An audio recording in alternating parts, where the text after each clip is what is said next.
आज हम गणित के एक अनोखे ट्रिक पे चलते हैं।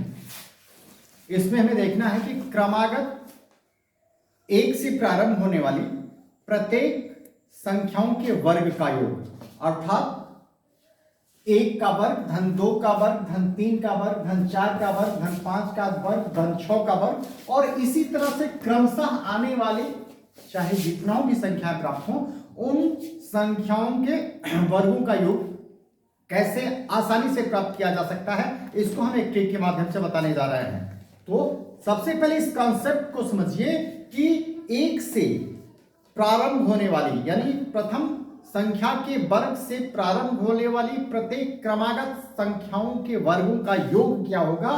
तो यह हमें देखना होगा कि हमारी अंतिम संख्या क्या होगी। तो प्रत्येक संख्याओं के क्रमागत आने वाली प्रत्येक संख्याओं के वर्गों को योग को देखना है। तो सबसे पहले हमें देखना होगा कि सबसे अंतिम संख्या जो प्राप्त हमें है वो कितने संख्याओं की वर्ग है। तो ये अंतिम संख्या क्या हो गई, 6।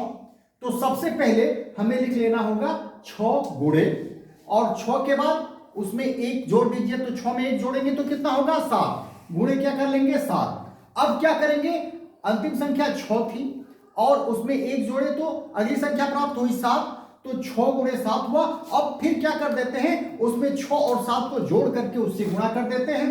तो 6 अंतिम संख्या 6 हुई, 6 में 1 जोड़े तो क्या हुआ, 7 हुआ, और 7 गुणे 6 गुणे 7 गुणे और 6 और 7 को जोड़े तो कितना होगा, 7 6 13 हुआ है।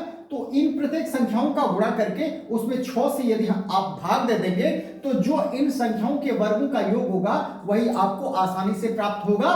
तो आप गुणा कीजिए, 6 में 7 का गुणा करेंगे 42, 6 7 42 होता है, और 42 में 13 का गुणा करेंगे तो 546 होगा।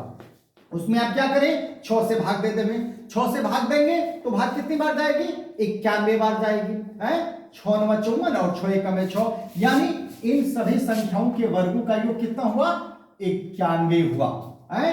इन संख्याओं के वर्गों का योग कितना हुआ, 91 हुआ। यानी 1 का वर्ग धन 2 का वर्ग धन 3 का वर्ग धन 4 का वर्ग धन 5 का वर्ग धन 6 का वर्ग, इन सभी का टोटल करेंगे तो क्या हो गया, 91 होगा। इस तरह से आप कोई भी लगातार आने वाली संख्याओं के वर्गों का योग जो 1 से प्रारंभ हो उनके वर्गों का योग ज्ञात कर सकते हैं।